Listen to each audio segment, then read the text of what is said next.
আলহামদুলিল্লাহি রাব্বিল আলামিন আসসালাতু ওয়াসসালামু আলা সাইয়্যিদিল মুরসালিন ওয়া আলা আলিহি ওয়া আসহাবিহি আজমাইন। সম্মানিত সাংবাদিক বন্ধুগণ, প্রিয় দেশবাসী, আসসালামু আলাইকুম ওয়া রাহমাতুল্লাহি ওয়া বারাকাতুহু। আপনারা অবগত আছেন, গত 22শে জুন বাংলাদেশের দামি নির্বাচনের মাধ্যমে ক্ষমতা দখলকারী বর্তমান প্রধানমন্ত্রী ভারত সফরে গিয়ে বাংলাদেশের স্বার্থ বিরোধী 10 দফা চুক্তি, সমঝোতা স্মারক এবং 13টি ঘোষণার সাথে ভারতের প্রধানমন্ত্রীর সাথে সম্মতি জ্ঞাপন করে এসেছেন। এই প্রেক্ষিতে বাংলাদেশ জামাত ইসলামীর পক্ষ থেকে তাৎক্ষণিক একটি প্রতিক্রিয়া ব্যক্ত করে সম্মানিত সেক্রেটারি জেনারেলের পক্ষ থেকে বিবৃতি প্রদান করা হয়েছিল। চুক্তির গভীরতা, বিস্তৃতি এবং বিস্তার এবং তার প্রভাব বিস্তারিত পর্যবেক্ষণের পর কথা দেশবাসীর কাছে প্রতীয়মান হয়েছে, মূলত বাংলাদেশের স্বার্থ বিকিয়ে দিয়ে ভারতের স্বার্থকে প্রাধান্য দিয়ে এই চুক্তি সম্পন্ন করা হয়েছে। এই চুক্তি সম্পর্কে বিস্তারিত এবং আমাদের সংগঠন বাংলাদেশ জামাত ইসলামীর পক্ষ থেকে একটি সুস্পষ্ট বক্তব্য তুলে ধরার জন্যই আজকের এই সাংবাদিক সম্মেলন। এই সাংবাদিক সম্মেলনে বক্তব্য পেশ করবেন সংগঠনের সম্মানিত সেক্রেটারি জেনারেল, সাবেক এমপি অধ্যাপক মিয়া গোলাম পরোয়ার। সাংবাদিক সম্মেলনে অন্যান্যের মাঝে উপস্থিত আছেন বাংলাদেশ জামাত ইসলামীর সম্মানিত সহকারী সেক্রেটারি জেনারেল, মজলুম জননেতা মাওলানা রফিকুল ইসলাম খান। আরও উপস্থিত আছেন সাবেক এমপি, মজলুম জননেতা মাওলানা হামিদুর রহমান আজাদ, বাংলাদেশ জামাত ইসলামীর সহকারী সেক্রেটারি জেনারেল। আরও উপস্থিত আছেন সংগঠনের সহকারী সেক্রেটারি জেনারেল মাওলানা আব্দুল হালিম। উপস্থিত আছেন জামাত ইসলামীর কেন্দ্রীয় নির্বাহী পরিষদ সদস্য, ঢাকা মহানগরী দক্ষিণের সংগ্রামী আমির জনাব নুরুল ইসলাম বুলবুল। আরও উপস্থিত আছেন জামাত ইসলামীর কেন্দ্রীয় নির্বাহী পরিষদ সদস্য, ঢাকা মহানগরী উত্তরের সংগ্রামী আমির জনাব মোহাম্মদ সেলিম উদ্দিন। আজকের এই সাংবাদিক সম্মেলনে এখন আপনাদের সামনে বক্তব্য উপস্থাপন করছেন বাংলাদেশ জামাত ইসলামীর সম্মানিত সেক্রেটারি জেনারেল, সাবেক এমপি, জননেতা অধ্যাপক মিয়া গোলাম পরোয়ার। বিসমিল্লাহির রহমানির রহিম। প্রিয় সাংবাদিক বন্ধুগণ ও সংগ্রামী দেশবাসী, আসসালামু আলাইকুম ওয়া রাহমাতুল্লাহি ওয়া বারাকাতুহু। আলহামদুলিল্লাহি রাব্বিল আলামিন, ওয়াসসালাতু ওয়াসসালামু আলা সাইয়্যিদিল মুরসালিন ওয়া আলা আলিহি ওয়া সাহাবিহি আজমাইন। আপনারা সকলেই অবগত আছেন যে বাংলাদেশের প্রধানমন্ত্রী শেখ হাসিনা গত 21 ও 22শে জুন ভারত সফর করেছেন।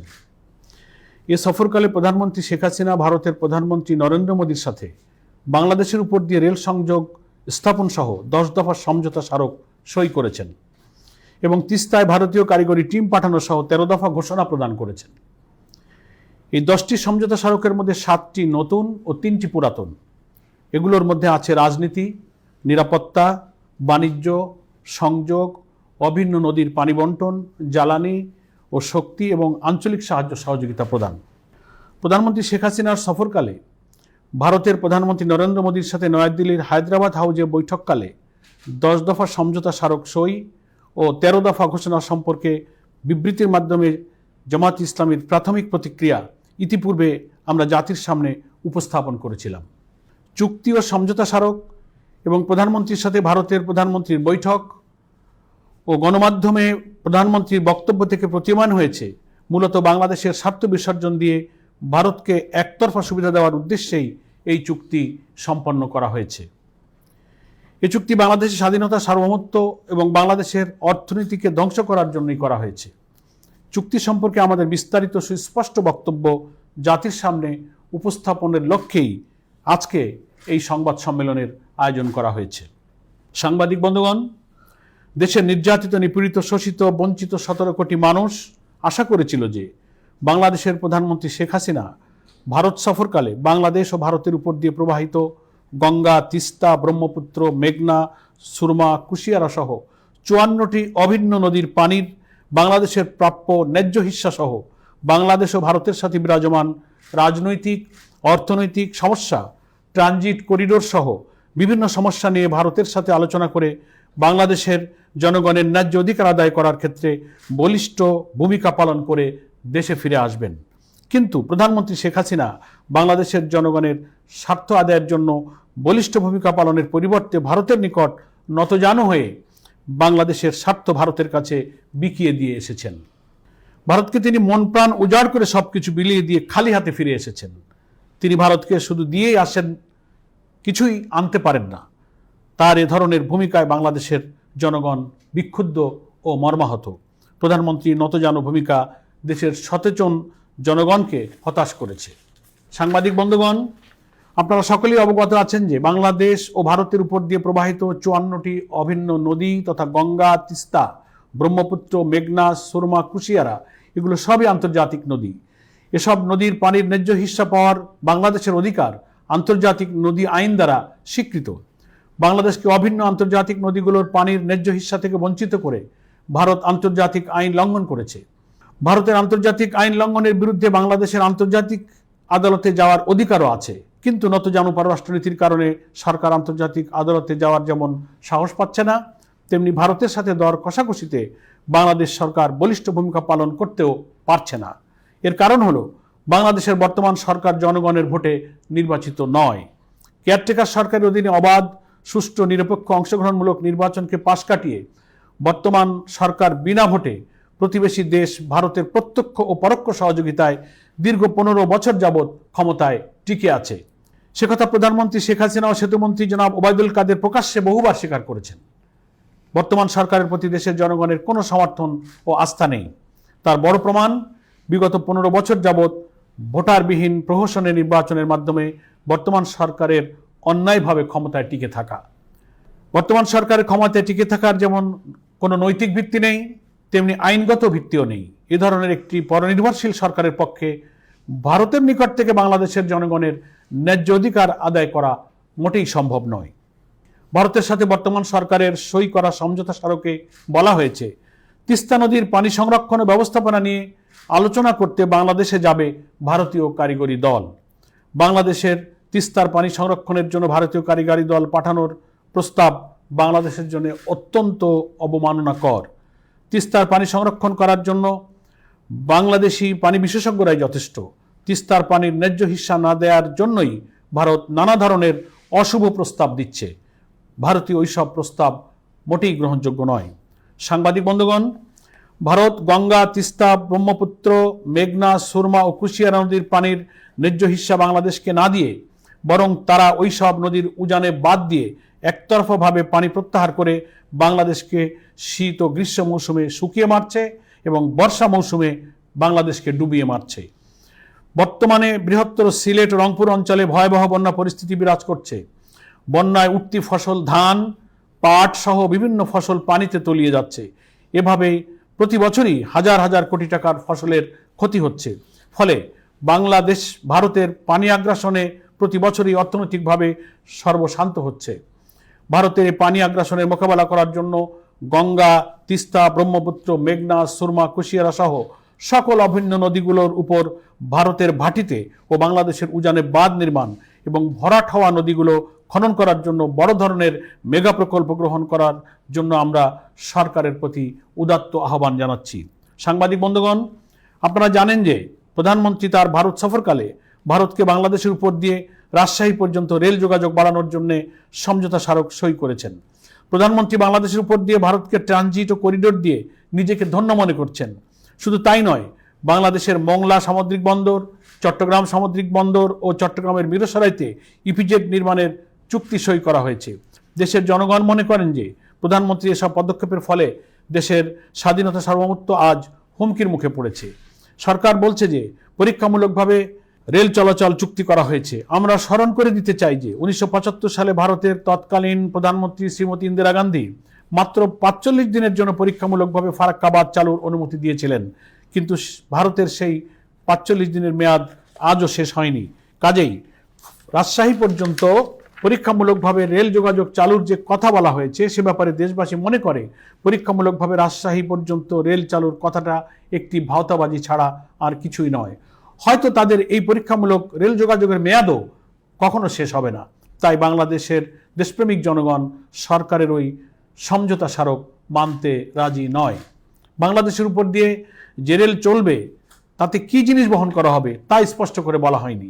সেটা যাত্রীবাহী না মালবাহী ট্রেন তা উল্লেখ করা হয়নি। ওই ট্রেনে ভারতীয় সেনাবাহিনী ও সামরিক সরঞ্জাম বহন করা হবে কিনা তাও পরিষ্কার করে বলা হয়নি। বাংলাদেশের উত্তর পূর্ব সীমান্তে অবস্থিত ভারতের 7টি রাজ্যের ওপারে জনগণকে ধ্বংস করার জন্য, গণহত্যা চালানোর জন্য যদি বাংলাদেশের উপর দিয়ে সামরিক সরঞ্জাম সহ ভারতীয় সামরিক বাহিনী ওই 7টি রাজ্যে সামরিক অভিযান চালায়, তা হবে বাংলাদেশের নিরাপত্তার জন্য অত্যন্ত ঝুঁকিপূর্ণ। তাতে ভারতীয় ট্রেনে ভারতের 7টি রাজ্যের স্বাধীনতাকামীদের সামরিক হামলার শিকার হয়ে বাংলাদেশ রণক্ষেত্র পরিণত হওয়ার আশঙ্কা রয়েছে। কাজেই এ ধরনের বিপজ্জনক পদক্ষেপ গ্রহণ করা থেকে বিরত থাকার জন্য আমরা সরকারের প্রতি আহ্বান জানাচ্ছি। প্রধানমন্ত্রী শেখ হাসিনা সংবাদ সম্মেলনে প্রশ্ন করেছেন যে ভারতকে ট্রানজিট ও করিডোর দিলে ক্ষতি কি। আমরা তার নিকট পাল্টা প্রশ্ন করতে চাই যে ভারতকে ট্রানজিট ও করিডোর দিলে বাংলাদেশের কি লাভ হবে।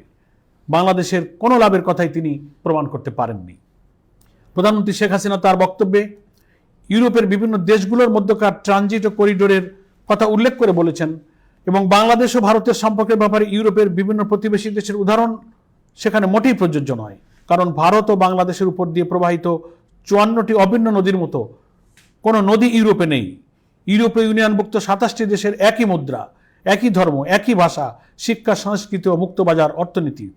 অর্থনৈতিক দিক দিয়ে ইউরোপের সকল দেশ একই ধরনের। ওই সব দেশে উন্নত মানের বহুদলীয় গণতান্ত্রিক ব্যবস্থা ও মানবাধিকার চালু আছে। ওই সব দেশের অধিবাসীদের অন্য দেশের বর্ডার গার্ড পাখির মতো গুলি করে মানুষ হত্যা করে না। কোনো দেশের বর্ডার গার্ডের কাঁটাতারের বেড়া নাই। অথচ বাংলাদেশ ও ভারতের মধ্যে আলাদা আলাদা মুদ্রা চালু, দুদেশের মানুষের ধর্ম, শিক্ষা, সংস্কৃতি ও ভাষা আলাদা। মুদ্রার মানের মধ্যে রয়েছে বিরাট ব্যবধান। দুই দেশের মধ্যে কাঁটাতারের বেড়া রয়েছে। ভারতীয় বিএসএফ বাংলাদেশি মানুষকে পাখির মতো গুলি করে হত্যা করছে। বাংলাদেশ সরকার তার প্রতিবাদ ও প্রতিকার করছে না। বাংলাদেশের বিজিবি কখনো ভারতীয়দের হত্যা করে না। বাংলাদেশে এখন একদলীয় কর্তৃত্ববাদী শাসন চলছে। ভারতীয় নরেন্দ্র মোদীর উগ্র হিন্দুত্ববাদী ইসলাম বিদ্বেষী শাসন চলছে। প্রধানমন্ত্রী শেখ হাসিনা ভারতকে ট্রানজিট ও করিডোর দিয়ে তার সাথে ইউরোপীয় ইউনিয়নের তুলনা করতে গিয়ে মূলত বাঙালকে হাইকোর্ট দেখানোর অপচেষ্টা করেছেন। প্রধানমন্ত্রী শেখ হাসিনা ও তার মন্ত্রিসভার সদস্যগণ ভারতকে করিডোর ও ট্রানজিট দেওয়ার পক্ষে যুক্তি দিয়ে বলেছিলেন যে ভারতকে ট্রানজিট ও করিডোর দিয়ে চট্টগ্রাম ও মোংলা বন্দর ব্যবহার করতে দিলে বাংলাদেশ, সিঙ্গাপুর ও থাইল্যান্ডের মতো উন্নত দেশ হবে। কিন্তু দেশের মানুষ ক্ষোভের সাথে লক্ষ্য করছে যে ভারতকে ট্রানজিট ও করিডোর ব্যবহার করতে দিয়ে বাংলাদেশের সামান্যতম উন্নতি হয়নি, বরং শ্রীলঙ্কার মতো একটি দেউলিয়া রাষ্ট্রে পরিণত হতে যাচ্ছে। সরকার ঋণ নিয়ে দেশ চালাচ্ছে, চারিদিকে শুধু নেই আর নেই আওয়াজ শোনা যাচ্ছে। ভারতকে ট্রানজিট ও করিডোর ব্যবহার করতে দিয়ে বাংলাদেশ ভারতের নিকট থেকে প্রতি বছর কত টাকা শুল্ক ও মাসুল আদায় করছে বা আয় করছে তা আজ পর্যন্ত সরকার জাতির সামনে প্রকাশ করেনি। ট্রানজিট ও করিডোর দিয়ে বাংলাদেশের কোনো লাভ হয়নি, বরং ক্ষতি করা হয়েছে। সাংবাদিক বন্ধুগণ, আমরা সবাই জানি যে প্রধানমন্ত্রী শেখ হাসিনা বাংলাদেশের সামরিক বাহিনী ও পুলিশকে ভারতের নিকট থেকে উন্নত মানের সামরিক প্রশিক্ষণ গ্রহণের জন্য চুক্তি করেছে। আমরা সকলেই জানি যে বাংলাদেশের 3 দিক দিয়ে ভারতীয় ভূখণ্ড বাংলাদেশকে বেষ্টন করে আছে। বাংলাদেশের সাথে ভারতের বিভিন্ন সমস্যা বিরাজমান। সুতরাং বাংলাদেশের উপর যদি কোনো দেশ থেকে আঘাত আসে তাহলে তা ভারতের দিক থেকেই আসার আশঙ্কা রয়েছে। সেই ভারতের নিকট থেকে বাংলাদেশের সামরিক বাহিনী ও পুলিশের প্রশিক্ষণ গ্রহণ কি বাংলাদেশের স্বাধীনতা সার্বভৌমত্বের পরিপন্থী না অনুকূল, সে বিষয়টি বাংলাদেশের মানুষকে অবশ্যই গভীরভাবে চিন্তা করে দেখতে হবে। বাংলাদেশ স্বাধীন হওয়ার পর থেকে বাংলাদেশের সামরিক বাহিনী গ্রেট ব্রিটেন, অস্ট্রেলিয়া, আমেরিকা, ইউরোপের বিভিন্ন দেশ থেকে উন্নত সামরিক প্রশিক্ষণ গ্রহণ করে আসছে। কিন্তু হঠাৎ করে বাংলাদেশ সামরিক বাহিনী ও পুলিশ বাহিনীকে প্রশিক্ষণের দায়িত্ব ভারতীয়দের উপর অর্পণ করে বাংলাদেশ সেনাবাহিনী এবং পুলিশ বাহিনীকে ভারতের মুখাপেক্ষী অনুগত বাহিনীতে পরিণত করার ষড়যন্ত্র করা হচ্ছে বলে দেশবাসী মনে করে। ভারতীয় প্রশিক্ষণের নাম করে বাংলাদেশের সামরিক বাহিনী ও পুলিশ বাহিনীর মগজ ধোলাই করে তাদের ভারতের সেবাদাসে পরিণত করার গভীর ষড়যন্ত্র চলছে। এটা মূলত বাংলাদেশের স্বাধীনতা সার্বভৌমত্বের উপর মারাত্মক আঘাতেরই শামিল। প্রধানমন্ত্রী শেখ হাসিনা ভারত ও রাশিয়া থেকে অস্ত্র ক্রয়ের কথা বলেছেন।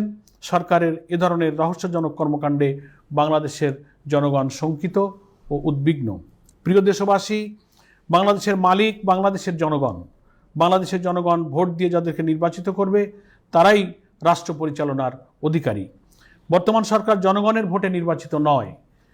এ সরকারের কোনো অধিকার নেই জনগণের ও দেশের স্বার্থ বিকিয়ে দিয়ে চুক্তি সম্পন্ন করার। বাংলাদেশের জনগণ এই অনির্বাচিত সরকার কর্তৃক জাতীয় স্বার্থবিরোধী সকল সমঝোতা স্মারক, ঘোষণা এবং চুক্তি প্রত্যাখ্যান করছে। বর্তমান অবৈধ সরকারের বেআইনি, অগণতান্ত্রিক ও দেশের স্বার্থবিরোধী এসব তৎপরতার বিরুদ্ধে সোচ্চার হওয়ার জন্য আমরা দেশবাসীর প্রতি উদাত্ত আহ্বান জানাচ্ছি। সবাইকে ধন্যবাদ জানিয়ে আমার বক্তব্য শেষ করছি। আল্লাহ হাফেজ। বাংলাদেশ জিন্দাবাদ। বাংলাদেশ জামাত ইসলামী জিন্দাবাদ। সাংবাদিক বন্ধুদের কোনো প্রশ্ন থাকলে আমাদের সুযোগ দেওয়া হবে, খুব সংক্ষিপ্ত করে।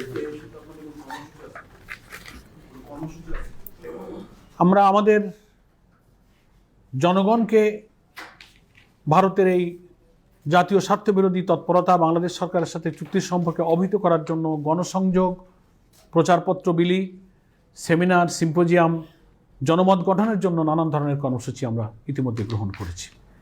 জি, বাংলাদেশ তো স্বাধীন দেশ এবং স্বাধীন সরকার যারা আছে, ভারতের সাথে যে চুক্তি করছে এটা তোরা দেশ বিরোধী কেন করছে, মানে দেশের স্বার্থ বিরোধী কেন করছে? দেশের স্বার্থবিরোধী এই জন্য যে চুক্তি এবং সমঝোতায় যে সমস্ত